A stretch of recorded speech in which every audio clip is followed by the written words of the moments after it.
안녕하십니까. 한국사회복지관협회 회장 남국희입니다.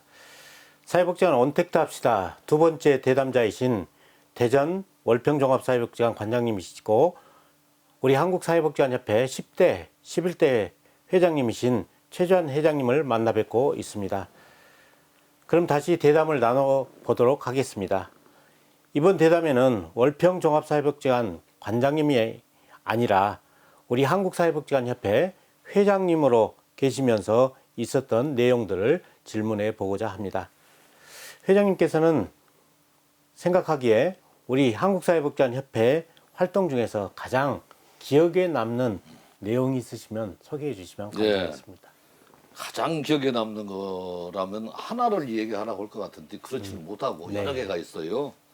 첫째는 제가 그 회장이 되었던 첫 해 인력 배치 기준이 없는 게 너무 서운하고 법률적으로도 문제가 있어서 인력 배치 기준을 만들려고 애쓴 거 그게 기억에 남고, 당시 그 보건복지부의 사무관이었던 여성 사무관께서 많이 도와주기도 하고, 김성주 지금 민주당 보건복지위원회 간사인 김성주 의원께서 많이 도와주셔서 인력 배치 기준을 마련한 것이 기억에 남고요. 두 번째는 총 3번에 걸쳐서 사회복지관 전국대회, 우리 관장님들과 사회복지사들이 적극적인 협력이 있었기 때문에 가능한 일이었겠습니다만 아주 성대하게 잘 이루어진 점, 이 점에서는 우리 사무처를 칭찬하지 않을 수가 없죠. 뭐 밤을 새우고 전국에 연락을 하고 사람 동원하는 게 쉬운 일이 아니지 않습니까? 우리 총장님을 비롯해서 직원들의 수고를 지금도 기억하고 있습니다. 세 번째는 예전에 협의회나 협회나 이런 데가 백서를 만들면 그냥 건물 찍고 뭐 누가 시설장이니 뭐 이런 형태의 백서였어요. 총장과 상의를 해서 야, 연구용 백서 한번 만들어 보자. 우리 사회복지관의 관장들이 좀 집필진으로 참여하자.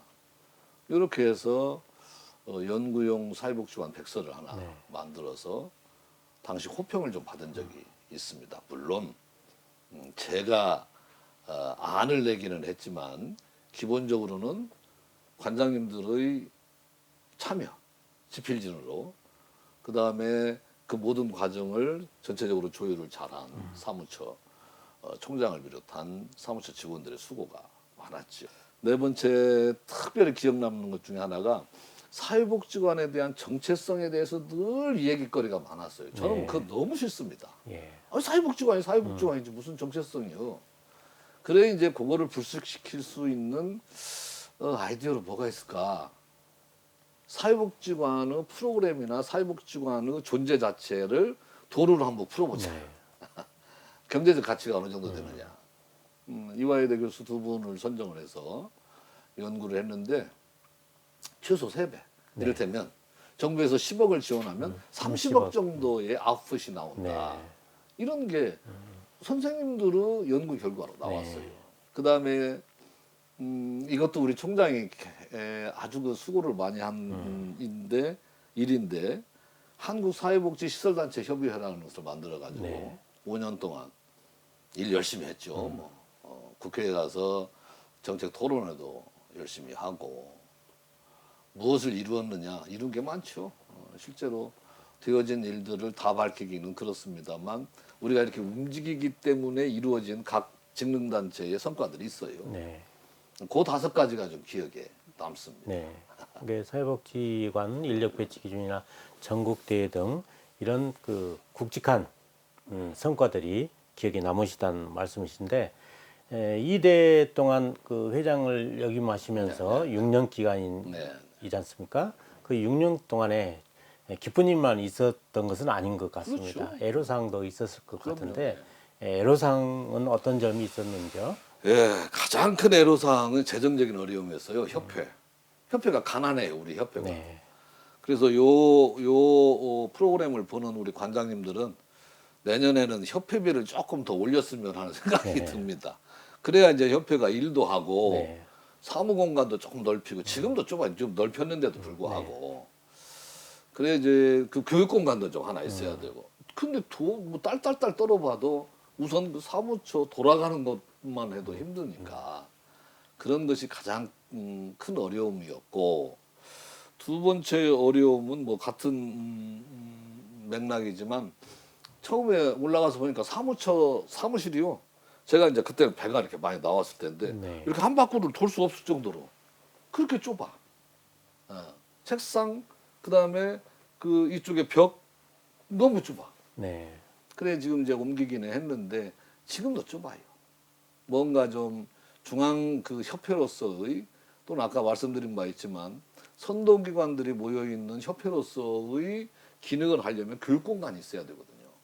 교육 공간이 없는 협회, 이건 좀 네. 그래서 지금 전국을 순회하면서 교육하는 거 재밌기는 해야. 그것도 뭐 한 번은 유성 가고 한 번은 부산 가고 한 번은 뭐 강원도 가고 재밌기는 한데 전용 교육 공간이 반드시 있어야 돼. 네. 그거를 이제 그 마련하지 못한 아쉬움이 이제 좀 크고, 그다음에 우리 그 사회복지관 관장님들이 아주 그 다 유능하십니다. 박사들도 많으시고, 뭐 박사라서 유능한 것이 아니고 현장에서 정말로 사회복지사들과 토론하면서 현장 적합형 또는 현장 최적화형 프로그램들을 만들기 위해서 애쓰는 것을 제가 이제 다니면서 보았는데, 그것을 이렇게 학술적으로나 이렇게 지원하는 네. 푸싱 시스템이 저희가 없어요. 네. 그게 너무 아쉽더라고. 1년에 한 번씩 우리 관장님들 모시고 뭐 좋은 데 가서 먹기도 좀 좋게 먹어야 되겠지만 공부도 좀 세게 하고, 그것도 이제 그 뭐 한 2, 3일씩 모여가지고 하는. 네. 그런 그 소위 현장 지향형 소위 리더십 교육 프로그램을 만들지 못한 거, 뭐 그런 것이 좀 아쉬웠어요. 그 이외에는 감사한 일이 많죠. 관장님들 그냥 멀리서 왔다고 위로하고 협력을 그냥 굳이 협력해 주세요 이 얘기도 하지 않는데 협력을 약속하고 하는 등 대한민국의 사회복지, 민간 사회복지의 선도기관으로서의 그런 그 역할이나 또는 그런 내용들을 채워가기 위해서 애쓰는 것들을 보고 감사한 일이 많았습니다. 예. 6년 동안 이렇게 재직하시면서 기쁜 일도 많았고 애로사항도 많았었는데, 특히 우리 회장님께서는 저희들이 알기에 법학을 전공하시고 사회복지 이 일에 이렇게 접목시켜서 하고 계신다라고 아주 특이한 케이스 중에 한 분이시라고 보아지는데요. 법학을 전공하신 우리 관장님으로서 우리 사회복지사업법이나 시행규칙에 있어서 보완돼야 될 점이 있다면 어떤 점들이 있을까요? 그 좀 따로 나누어서 생각을 해야 되는데, 사회복지 사업법은 우선 의무조항이 많아요. 할 수 있다. 뭐 안 해도 되는 것이죠. 이게 이제 정부 그 입법에서 나타나는 아주 특이한 양상들인데, 이를테면 이제 국회 입법은 해야 된다가 많아요. 정부 입법은 할 수 있다가 많아. 네. 그러니까 안 해도 되는 일들이 너무 많은 거예요. 일단 그거부터 손을 좀 보아야 되겠고, 법 조항이 아무래도 추상적일 수밖에 없는데 우리나라는 너무 추상적이에요. 네. 이를테면 사회복지관이면 사회복지관에 관한 구체적인 조항이 있어야 되는데 그냥 사회 서비스에다 묶어놓고 지역사회복지에다 묶어놓고 이러고 있다는 말이에요. 그런 추상성이 지금 이제 문제고요. 세 번째는 일단 시대에 뒤떨어졌어. 네. 용어나 이런 것들이 언능 바꿔야지. 그 네 번째 언능 바꾸는 것이 네. 중요하죠.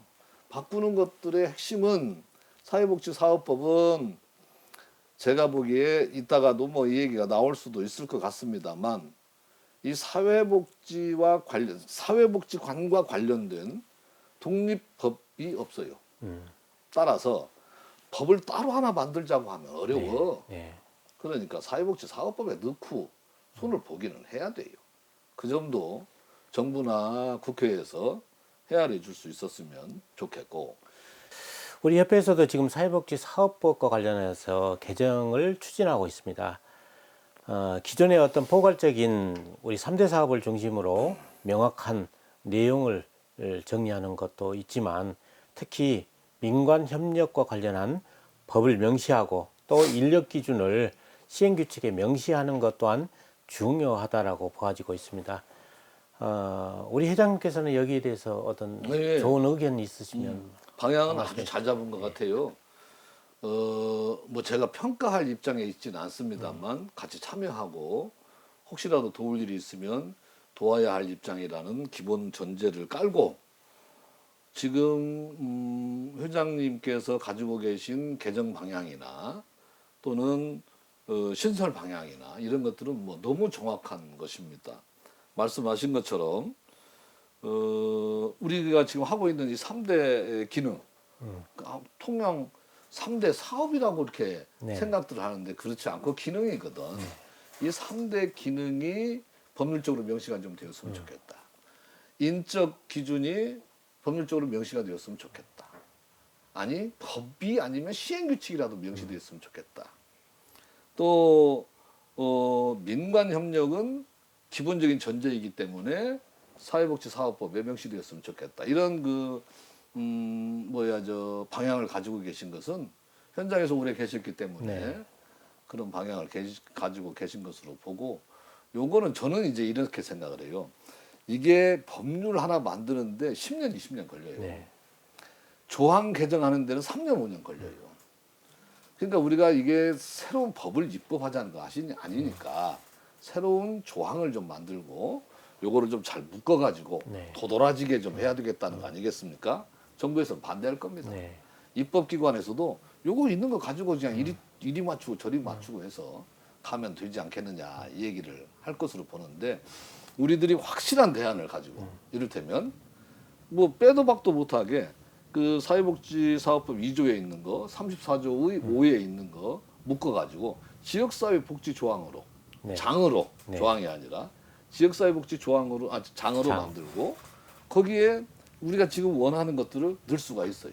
거기 뭐 재가복지도 있고 뭣도 있고 그래서 들어갈 여백이 충분합니다. 네. 그렇게 방향을 잡으신 것은 잘 되어 있으니까 이제 입법 기술적인 측면의 접근이 필요하겠죠. 이렇게 입법 과제를 이렇게 딱 끄집어낸 것만 해도 큰 성과입니다. 네. 너무 서두르지 마세요. 네. 민관협력 부분, 인적 배치 기준, 그다음에 또 뭐가 있었나요? 우리의 사업 기능을 이제 법률에 명시하는 거, 그거를 모법에 할 것인지 시행규칙에 할 것인지 시행령에 넣을 것인지는 예. 이제 회장님과 우리 총장님이 판단하셔서 전국 관장님들에게 잘 알려주시면 예. 그렇게 일이 잘 진행이 될 것으로 믿습니다. 그래서 우리 지역사회 복지 사업 내용을 우리 사회복지관의 내용을 하나의 장으로 구분하는 것이 가장 좋은 방법이고요. 그럼요. 예. 그 사회복지관이라는 말이 앞에 들어가면 다른 데서 자꾸 뭐라고 했어. 예. 그러니까 밑으로 내려놓고 앞부분은 좀 큰 틀로 네. 뭐 지역사회복지. 네. 지금 재가복지가 있거든요. 예, 예. 실제로. 네. 그러니까 지역사회복지로 못 들어갈 수가 있죠. 예. 그렇다면 회장님 그 6년 동안 임기하시면서도 우리 사회복지 시설 평가와 관련해서 여러 차례 경험을 해보신 걸로 알고 있습니다. 그래서 우리가 지금 겪고 있는 그 평가라는 것이 올해 평가 실시 기간입니다만은 코로나로 인해서 수년된 그런 상황입니다. 예. 이 평가제도는 우리 사회복지관 종사자들의 수고가 굉장히 필요한 부분이기도 합니다. 이 평가제도에 대해서 어떤 제안이나 또는 그 보완돼야 할 사항이 있으시면 한 말씀 해주시면 감사하겠습니다. 첫째는 평가제도 없애야죠. 왜? 이제 이따가 평가제도 필요성도 이 얘기도 하겠습니다만 지금 같은 평가는 없애야 돼요. 물리적이고 말하자면 서류적이고 또 지난 거 되돌아보고 네. 지금 웬만한 데서 이렇게 평가 안 해요. 지금 우리가 가만히 있어서 그렇지 이거 한번 세게 쏘아야 될 일이에요. 지금 같은 평가는 없어지는 게 좋고 단 정부 보조금을 받으면서 평가를 받지 말자 이건 잘못됐다고 네. 봐요. 맞습니다. 예. 예. 정부 보조금을 받으면 그것이 제대로 운영되는지 여부는 반드시 평가를 해야 예, 예. 평가를 하든 아니면 무슨 뭐 일정한 정도의 검토를 거친 다음 피드백을 받든 간에 혹은 그게 컨설팅으로 가든 간에 해야 되는데 단 법률에도 있고 정부 보조금을 받는데 평가는 하자 이거예요.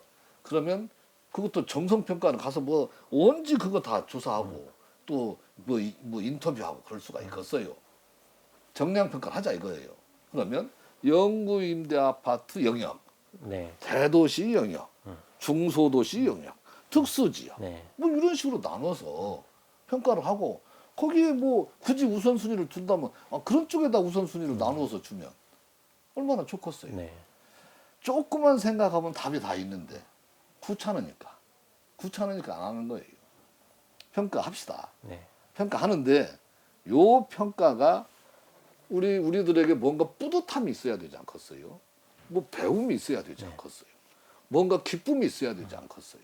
그런 평가가 될 수 있도록 지금 우리 회장님이나 또 문제의식을 가지고 있는 우리 총장님이나 또는 뭐 전국에 있는 이 평가 부분에 관련된 준 전문가 아니면 전문가를 넘는 관장님들이 계세요. 네. 의견을 모아서 이 실시 기관에다가 의견도 내고 뭐 정책적 싸움을 좀 벌려야 될 필요가 네. 있다고 봅니다. 이제 마지막 질문인데요. 우리 회장님께서 우리 종사자들에 있어서 우리 사회복지계 원로신데 원로로서 우리 열심히 종사하고 계시는 종사자 여러분께 좋은 말씀 한마디 해주시면 감사하겠습니다. 예, 제가 이제 전국 다니면서 인사말을 예전에 좀 세게 하고 다녔어요. 그 인사말 다 모아보면 첫째는 정직해라, 두 번째는 책임의식을 가져라, 세 번째는 공부해라예요. 요거를 이제 순서를 바꿔서 했다가 어느 때는 뭐 한 부분만 강조했다가 뭐 이렇게 인사를 했었는데 다르지 않습니다. 첫째 정직해야 되는데 우리가 이 사회복지사들이 의외로 거짓말을 많이 한다 이렇게 생각지는 않아요. 네. 그런데 보고가 성실하지 못한 경우가 있어요. 너무 아쉽죠. 네, 맞습니다. 또 후원금 관리나 이런 데 있어서 순간 실수를 하는 경우가 있어요. 네. 너무 아쉽죠. 할 말도 없고. 그 다음에 뭔가 이렇게 늦게 오게 되는 경우가 있어요. 바르게 얘기하지 않는 경우들이 네, 있더라고요. 네, 네. 너무 아쉽죠. 정직하면 없는 복도 생겨요. 예. 없는 위로도 생겨나요. 두 번째는 책임의식을 좀 가져라 이거예요. 관장 혼자 애쓰고 댕기고 뭐 마련원이라고 애쓰고 그냥 발발거리고 그러는데도 소 닭 쳐다보듯이 네. 초기에는요 너무 승질났어요. 그러니까 경영에 있어서 책임의식을 좀 나누어 가졌으면 너무 무거워 네. 관장들이. 물론 요즘 관장님들 중에 뭐 이렇게 시쳇말로 재수 없는 관장도 있대요. 있기는. 근데 저는 믿기를 사회복지 현장을 그 사회복지 현장에서 가장 정점에 있다고 보는 이 복지관이 잘 운영될 수 있도록 나름 최선을 다한다고 네. 봐요. 함께. 여러분 요 프로그램을 보시는 여러분 중에 제가 이제 쓴 책이 하나 있어요. 사회복지사가 꼭 알아야 될 35가지. 거기에 보면 상사한테 밥 좀 사라가 있어요. 이거 보신 분들은 오늘 관장님들한테 꼭 식사 우리가 살게요. 식사합시다. 이렇게 말 한마디 하세요. 그 다음에 세 번째는 공부하자예요. 이건 내가 실험해봐서 알아요. 공부를 하니까 사업계획서가 달라져요. 네. 공부를 하니까 지역 주민들을 대하는 태도가 달라지는 거예요. 저희는 공부를 직급별로 합니다. 제가 추천하는 책도 있고 또 합의로 하는 책도 있고 그렇게 해서 책 많이 봤죠. 네. 혹여 궁금하신 분들 계시면 한번 저희 복지관 오세요. 사업계획서가 달라졌답니다. 네. 우리 선생님들이 달라졌답니다. 요 세 가지 강조해드리겠습니다. 네. 우리 회장님께서는 우리 사회복지인들의 책임의식과 교육적인 열정 그리고 정직을 강조하시면서 함께 할 수 있는 사회복지를 말씀해 주셨습니다. 지금까지 한국사회복지관협회 10대, 11대 회장님을 역임하셨던 최주환 회장님 그리고 월평종합사회복지관 관장님 그리고 대전광역시 사회복지협의회 회장님이신 최주환 회장님을 모시고 함께했습니다. 회장님 오늘 감사했습니다. 아유 감사합니다.